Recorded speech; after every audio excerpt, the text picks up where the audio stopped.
Vous écoutez Les Passions de Camille avec Camille Chaille. Alors, on reçoit notre deuxième invité et je l'annonce avec le grand sourire aux lèvres, c'est Daniel Lanteigne. Bonjour. Bonjour Camille. Daniel qui est avec nous en studio. Oui, j'avais goût de faire ça avec vous. Je suis content d'être sur place et de te voir aussi. Eh bien, moi aussi, parce que Daniel, toi et moi, on se connaît depuis plusieurs années. On fait partie tous les deux de l'Association des amputés de guerre, dont Sophia nous a parlé dans la première entrevue. Mais là, moi, c'est à toi que je m'intéresse aujourd'hui. Et alors, pour commencer, tu es consultant en philanthropie et en ressources humaines au sein du cabinet de service conseil BNP. Exactement. C'est quoi? C'est où? Donc, BNP, c'est tout près, c'est sur Ontario, là, nos bureaux à Montréal. J'ai travaillé dans des fondations, dans des organismes communautaires. Souvent, ces fondations-là ont besoin d'aide un peu. Lorsque vient des moments particuliers comme des campagnes majeures de financement, arrivent des besoins d'accompagnement en ressources humaines. C'est un peu les deux champs d'expertise que j'ai. Et bien, le cabinet, on est une firme de consultants Québec, Ontario, Atlantique. Et on s'en va justement donner un coup de main après ça à ces gens-là pour leur permettre finalement d'avoir le plus d'impact possible auprès de leur communauté. Et en fait, en d'autres mots, c'est quoi? Parce que là, tu es philanthrope, mais c'est quoi? C'est quoi les qualités d'un philanthrope? Écoute, je sais pas si je suis philanthrope. En tout cas, j'ai un amour sincère pour la philanthropie, ça c'est clair. La philanthropie, c'est à très grande échelle. Là. Ça peut être un geste de bénévolat, de bienveillance envers quelqu'un, comme ça peut être des grands mécènes qui font des dons substantiels à des chaires d'université et tout ça. Donc vraiment, c'est à géométrie très, très variable, très large. Moi, la philanthropie, c'est devenu mon carré de sable il y a quand même quelques années. Je suis tombé en amour avec le secteur et je me plais à dire que ce secteur-là, je l'ai connu très, très tôt dans ma vie. Justement, tu as fait allusion aux amputés de guerre. À un moment donné, rien n'arrive pour rien. Ça finit par être un organisme au sein duquel j'ai travaillé parce que je pense que j'avais déjà cette fibre-là, cette idée-là où à un moment donné, quand on a certains privilèges, il y a un devoir de redonner ou du moins de soutenir là, à la hauteur de ce qu'on peut faire et de différentes façons. Alors, ça a été imbriqué très rapidement dans mes valeurs, puis tant mieux. Maintenant, je peux aussi en vivre là, d'une certaine façon. Aussi, oui, c'est joindre l'utile à l'agréable. Tout à fait. Mais quand tu dis, en fait, oui, venir en aide et redonner, parce que toi, tu dis avoir reçu. Oui. Mais en lien avec ton handicap. Notamment. Notamment, sans s'y restreindre. Mais oui, beaucoup lié avec mon handicap. Tu sais, moi, j'ai perdu une partie de mon pied quand j'avais 4 ans. Après ça, réamputation à la suite d'une bactérie mangeuse de chair. Donc, tout ça a évolué à vitesse grand V, on dirait, là, quand je regarde dans le rétroviseur. Oui. Mais j'ai le sentiment d'avoir reçu énormément, autant du système de santé québécois de Sainte-Justine, l'hôpital qui m'a suivi, des professionnels qui m'ont accompagné à travers tout ça, mais beaucoup du secteur de la philanthropie, évidemment, des gens qui ont fait des dons à travers un organisme, les amputés de guerre pour ne pas le nommer. Cet organisme-là qui a fait, maintenant qu'on a de l'argent, qu'est-ce qu'on peut faire de bon et d'utile avec ça? Et qui ont trouvé le moyen, de me permettre de me réaliser pleinement par des prothèses. Ça, c'est la base. Hein? C'est la grosse base. Et qui m'ont permis d'être outillé dans la vie pour que, pour moi, ça ne soit pas un frein. Ou que ça en soit le moins possible, là, dans un certain sens. Oui. Je considère que je fais partie des privilégiés dans la catégorie des handicaps. Des handicaps parce que, justement, je ne suis pas freiné par grand-chose. Je regarde mes amis qui sont en fauteuil roulant. 2 marches, c'est un frein, c'est un obstacle. Moi, je n'ai pas ces obstacles-là dans la vie, donc je suis privilégié. J'ai reçu beaucoup. Je suis aussi, de facto, très reconnaissant de tout ça. Là. Eh oui. Puis je pense qu'on a tous ça en commun, cette reconnaissance, parce qu'un membre, un pied, un bras, une main, quand on l'a, quand on est avec, c'est pris pour acquis en quelque sorte, mais quand on le perd, ça change une vie. Tu me dis que tu as perdu ton pied à 4 ans, mais c'était quoi comme accident? C'est un accident de tracteur, tout bad, comme il y en a eu beaucoup dans ces époques-là. Vraiment, j'habitais en campagne, donc on ne coupe pas le gazon avec 2 mains, des ciseaux. Ça prend un tracteur. Et c'est le principe du petit gars qui est attiré par les machines, toutes les machines de ferme, par tout ce qui bouge, tout ce qui fait du bruit. Un peu trop curieux. Puis je suis tombé malheureusement pas loin du tracteur. Puis la lame avait sectionné une partie de mon pied. Fait que ça, c'est à 4 ans, mais j'ai pas de souvenir de moi avec 2 pieds. Okay. J'ai pas de souvenir de moi sans une amputation. Donc, pour moi, ça fait partie de qui je suis. Puis de fil en aiguille, j'expliquais, tu sais, j'ai dû être réamputé plus tard. Je me dis une chance que je faisais partie d'une association comme les amputés de guerre, que j'avais été outillé, parce que j'ai pas eu de deuil à faire de cette amputation-là. Ça n'a pas été un choc, ça n'a pas été dramatique. C'est incroyable, parce que c'est pas le cas pour tout le monde. C'est clair, mais tu sais, ayant grandi avec plein de gens autour de moi qui étaient amputés d'une jambe, de 2 jambes, un bras, 2 bras, 2 jambes, bref, tout ça faisait en sorte que je voyais pas ça comme un Kilimandjaro insurmontable puis que ça allait être la fin du monde. Un Ben, drame. écoute, j'ai plein de mes amis qui savent ça, leur vie, puis sérieusement, ils vont quand même pas trop mal. Fait que ça m'a permis, c'est clair, d'être outillé pour passer à travers tout ça. Là. Puis tes parents là-dedans, comment eux, ils ont réagi? Est-ce que tu as des frères et sœurs? Ben non, Non? je suis tout Donc, t'es leur seul Ouais, garçon? je suis seul héritier. Oui, aussi. Voilà. Ben, tu sais, à 4 ans, c'était terrible. C'était évidemment, tu sais, pour eux, pas la fin du monde n'est pas loin parce que, bon, on souhaite jamais. Tu sais, un enfant malade, un enfant blessé, ça fonctionne pas, puis c'est correct. Mais à 15 ans, ça n'a pas été facile. Pour moi, c'était super facile. Moi, j'étais prêt. C'était quasiment une délivrance parce que là, enfin, j'allais pouvoir marcher sans me blesser, courir sans me blesser. Plus jeune, C'était plus compliqué. C'était plus compliqué. Je ne pouvais pas faire d'éducation physique. J'avais un grain de sable dans mes souliers. Ça faisait une plaie, ça faisait une infection, ça faisait une visite à Sainte-Justine. Donc, on n'allait pas jouer dans le bac à sable. Oui. Mais à 15 ans, l'amputation était une grande délivrance me permettant de faire tout ce que je voulais. Tu sais, j'ai pu essayer le patin pour la première fois de ma vie à 15 ans, le ski plus tard, des choses comme ça que je ne pouvais pas faire avant. Fait que pour moi, je voyais ça comme plus d'opportunités. Ma famille, pour eux, c'était quasiment un constat d'échec, par exemple, pour dire, tu sais, on a tellement été souvent à Sainte-Justine, on a travaillé tellement fort pour que ça fonctionne, tellement de physio, tellement de ci, puis de ça, aller voir un prothésiste jusqu'à Québec, tout ça, puis là, de faire, ben écoute, on a fait tout ça pourquoi, dans le fond? Fait que pour eux, ça a été plus difficile. Ah oui, quand même. Ouais. Mais puis toi, comment tu l'as vécu personnellement quand tu es arrivé à l'école? Tu disais que tu étais dans un village, alors j'imagine que ton histoire a un petit peu Ah oui, fait le c'est tour. le perron de l'église, là, tout le monde le savait. L'Épiphanie, j'habitais à la paroisse de l'Épiphanie en plus, là, même pas la ville, sur le rang du haut de la Chigan-Nord. Là, ça met en perspective là, à quel point c'était rural. Hein. Donc oui, tout le monde savait qui j'étais. Bon, évidemment, il y a un journal local, on fait une présentation, je veux prudemment, on fait quelque chose, là, tout le monde est au courant qu'on existe. Mais j'ai été dans un beau village, dans le sens, c'est des gens très, très solidaires, très aimants. J'ai jamais vécu de discrimination, d'intimidation, jamais. Okay. Comme je l'ai dit entre deux, je suis un privilégié à différents points et j'en prends la pleine conscience des fois avec le recul et avec le temps qui passe quand je regarde d'autres de mes amis qui ne l'ont pas eu facile, qui ont été marginalisés, qui ont été mis de côté et qui encore aujourd'hui, même dans leur vie d'adulte, revivent encore avec des... complexes ou des défis peut-être plus grands, parce que oui, on le vit chacun à notre rythme et à notre façon, mais puis là, tu me dis que tu as été privilégié, puis j'ai envie de prendre la balle au bon. Prends. Parce que je sais qu'il y a une autre sphère de ta vie dans laquelle tu te dis avoir été privilégié. C'est un sujet un peu plus croustillant. Okay. Mais si je te parle, par exemple, de la séduction ou la sexualité, comment ça s'est passé pour toi? Oui, ben écoute, j'ai été très chanceux. Chanceux, puis après ça, ça dépend toujours comment on l'aborde. Moi, quand je me présente, si je suis en pantalon long, on ne le voit pas que je suis amputé nécessairement.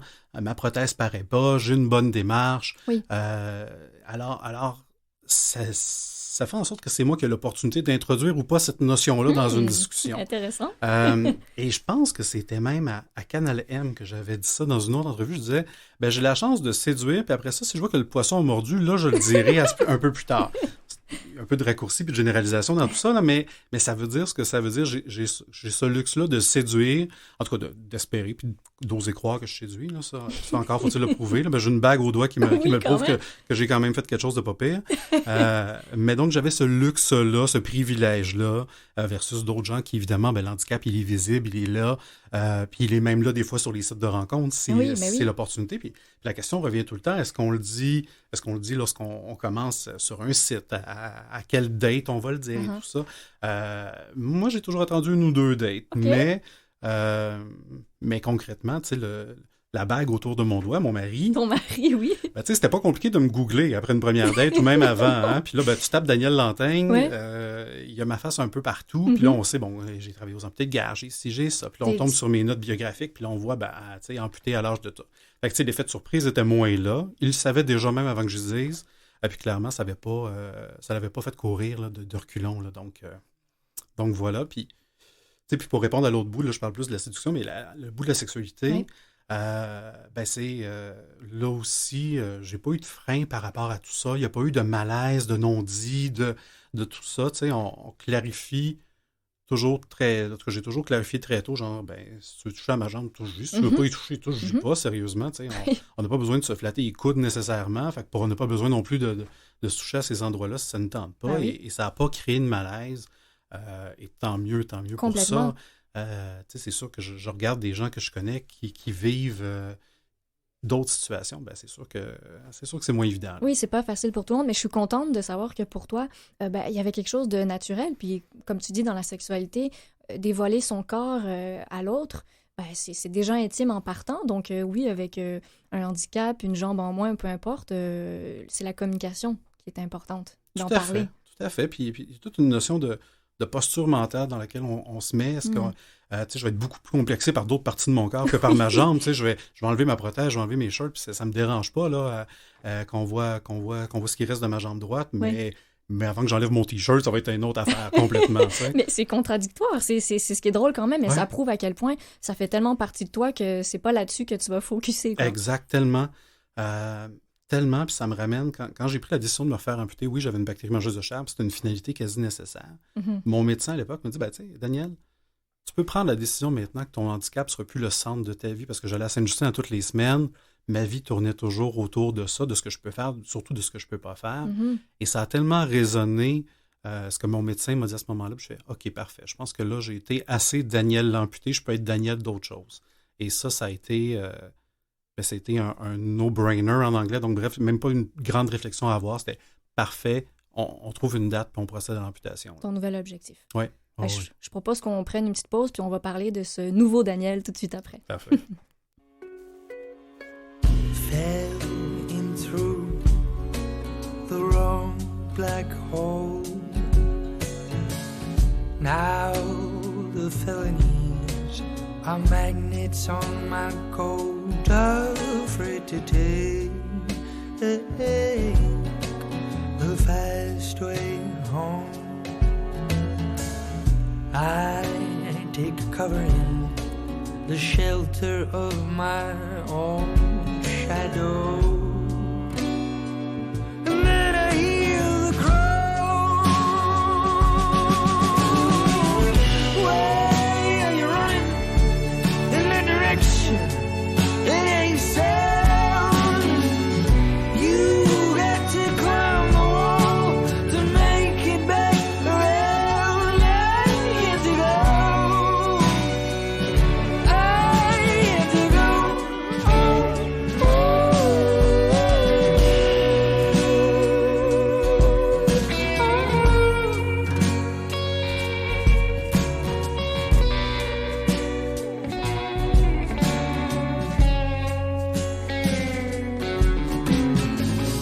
I see the distance of the jagged tear beneath.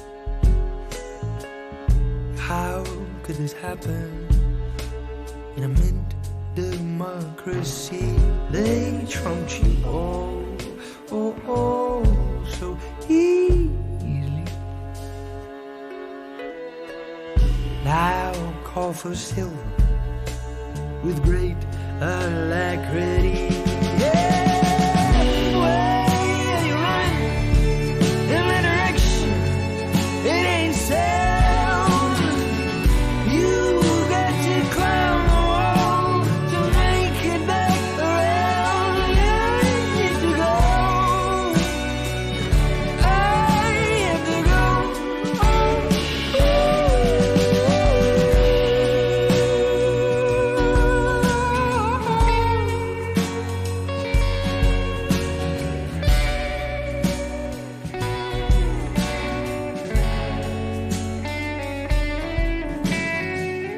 What does it say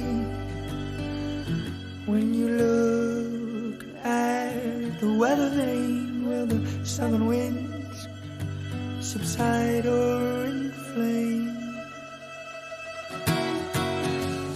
And what about the weatherman? Has he got something to postulate?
to think of it. I feel terribly weak. C'était The Weatherman de Matt Olubowski. Et on est toujours en studio avec mon cher Daniel Lanteigne qui, j'ai envie de dire, est un grand homme dans tous les sens du terme. Parce que, en fait, oui, tu as un amour pour la philanthropie, tu diriges la fondation Réa aussi, tu as gagné plein de titres ou de mentions honorables. Donc, c'est quand même tout à ton honneur, mon cher Daniel. Merci. Et écoute, pour cette deuxième portion d'entrevue, tu me parlais justement d'un nouveau Daniel. Donc, oui, tu as dû faire un peu un petit deuil, ou en tout cas, tu as changé un peu d'objectif par rapport à ta propre image de toi-même en lien avec ton handicap. Est-ce que, parmi les choses que tu peux pas faire, je sais que tu as certaines anecdotes à nous raconter, notamment par rapport à la danse. Oui. J'étais préparé à cette nouvelle amputation-là à l'âge de 15 ans, puis je voyais pas de frein, je voyais plutôt des opportunités, et j'avais pas eu de moment à faire un deuil de quoi que ce soit, ou à vivre une tristesse quelconque. Pour moi, c'était juste dans le cours normal des choses. Et je me souviens, je suis à Québec. J'étudie à ce moment-là en prothèse orthopédique, ce que j'ai finalement pas complété, là. C'était pas ta branche. Non, c'est ça, c'est pas parce qu'on est amputé qu'on peut faire un bon prothésiste, là. On finit par le réaliser des fois. Alors, je suis à Québec, je suis avec mes amis, bar le Maurice. Je sais même plus si ça existe encore, il n'y a quasiment plus rien d'ouvert sur la Grande Allée, là, de cette époque-là. Et là, c'est un soir, musique, salsa, tout le monde se met à danser, puis bon, moi, je prends mon verre tranquille, et là, je me mets à pleurer, mais pleurer sans arrêt, mes yeux, il y a une rivière qui coule, et puis là, quelqu'un me regarde, fait comme, t'es-tu correct? Je suis comme, hey, ça, je pourrais jamais faire ça, je suis en train de réaliser que je peux pas tout faire. Puis là, personne me regarde, puis à un moment donné, je me ressaisis, puis je fais, ben, ça m'intéresse même pas, finalement, tu sais. On dirait que c'était juste comme une première fois où j'étais confronté devant quelque chose que ça, je pourrais jamais danser comme ça. Il n'y a pas un pied, là, aussi hot soit-il, qui va pouvoir le faire. Donc ça, c'était comme mon grand deuil. J'ai pas eu d'autres événements dans ma vie. Ça s'est limité à ce moment-là. Je fais, ça, je peux pas le faire. Puis à un moment donné, de réaliser, ben, il y a des choses que tu peux pas faire, mais c'est pas grave, ils t'intéressent pas tant que ça, dans le fond, là. Voilà. C'est mon anecdote de mes freins dans la vie, là, finalement. Par rapport à la danse. Mais Ouais. tu dis qu'au final, tu t'adaptes pour plein d'autres types d'activités. Puis oui, si des gens partant que ça t'intéresse pas, ben c'est réglé. Passons à autre chose. Ouais, voilà, tu sais, plus jeune, c'est ça. J'ai pas eu la chance de vraiment d'essayer des sports. Quand j'étais jeune, je me blessais tout le temps. Donc, c'est pas un appétit qui est venu naturellement. Il est pas nécessairement venu plus tard. Donc, pour moi, de savoir que je peux pas jouer dans la Ligue nationale de hockey, ben ça me rend pas triste.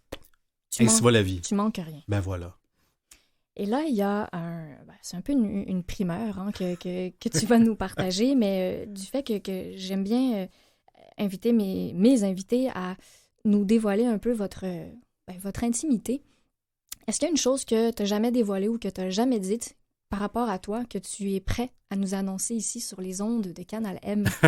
En grande primaire? Oui. Ben oui, certainement. Écoute, tu sais, toute ma vie a été très définie ou très mise de l'avant par mon handicap physique. Tu sais, ça venait pas loin de la discussion de l'amputation quand on finissait par parler de moi, ou même moi, quand je parle, je finis souvent par le dire, ça arrive. Et puis, il y a des choses qu'on voit et des choses qu'on voit pas. Dans mon cas, ce qu'on voit pas, c'est que je suis Asperger. On peut le voir. On peut le voir si on me côtoie au quotidien, je dirais. Mais c'est très drôle, toute cette démarche-là, pour le découvrir. Ça fait pas si longtemps que ça, là.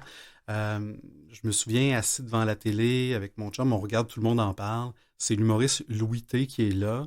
Et lui, il vient d'avoir son épiphanie de savoir qu'il a le syndrome d'Asperger. Il a fait les différentes démarches et ça a été confirmé, là. Il raconte tout ce qu'il fait, tout ce qu'il dit, comment il pense surtout. Et puis là, David me regarde, fait comme... C'est pas mal toi, ça, hein? Finalement, tu pourrais être assis dans son siège puis dire exactement la même chose. Puis on a un petit rire par rapport à ça, mais un petit rire qui a quand même semé quelque chose. Et puis là, ça m'a donné le goût de creuser un peu. Puis là, finalement, on essaie de voir comment on peut vérifier puis valider ça. Donc, c'est une démarche là, que j'ai entreprise et qui m'a tellement, d'une certaine façon, là, autant quand tu as le diagnostic à la fin, tu es comme « Oh mon Dieu, ce n'est pas une autre affaire de plus ». Puis, d'un autre côté, c'est tellement rassurant. En tout cas, moi, ça a été rassurant. Okay. Ça a répondu à beaucoup de questions sur pourquoi je réagis comme ça par rapport à telle situation, pourquoi j'ai un tel détachement par rapport à ça, ça. Et ça m'a beaucoup rassuré sur qui je suis et pourquoi j'ai certains mécanismes, pourquoi des fois il y a des choses que je fais, mais je les fais un peu sur le pilote automatique, mais il n'y a pas vraiment le ressenti qui vient avec, donc pourquoi j'essaie d'être neurotypique dans certains cas. Pour David aussi, ça a répondu à beaucoup de questions parce que lui me voyait Oui. avec un certain, bon, pas juste le détachement, mais d'autres éléments particuliers. Et donc, ça a répondu à tout le monde. Mais tu sais, de l'apprendre dans la trentaine, ça change pas une vie, là. J'ai déjà tous mes mauvais plis, je suis pris avec de toute façon. Et donc, ça a fait en sorte que moi, ça a répondu à mes questions. Après ça, ce que j'en fais, c'est pas tant de grand-chose que ça. Mhm. Mais en même temps, je l'ai pas... tu sais, je réalise en disant aujourd'hui qu'il y a plein de gens autour de moi qui ne le savent pas. Eh oui. Et là, ben, évidemment, ils vont écouter l'entrevue. Ils vont le savoir, ils vont l'apprendre à ce moment-là grâce à Camille Chai. Voilà. Mais comme toi, ça a été une lumière pour toi de l'avoir entendu à l'émission Tout le monde en parle, avec le témoignage de l'humoriste Louis T. Une personne qui va t'entendre aujourd'hui, ça va peut-être lui donner un petit reflet. Puis c'est important parce que quand tu dis, tu t'apprends à plus comprendre qui tu es toi-même à l'intérieur. C'est important. On a tous cette petite voix intérieure et ce ressenti. Mais est-ce que tu peux nous donner des exemples de ça se manifeste comment? Tu parles d'un détachement, tu sais, c'est ça, je peux pas généraliser pour l'ensemble des Asperger parce que l'autisme, c'est un spectre qui est très, très large. Moi, par exemple, je ramène toujours tout à des données factuelles. Donc, disons qu'il arrive une catastrophe humanitaire, il y a tant de décès, je vais faire, OK, mais à tant de secondes dans le monde, il y a quelqu'un qui meurt de la pauvreté. Fait que si on fait un calcul à la fin de la journée, telle tragédie vaut ça par rapport à telle affaire.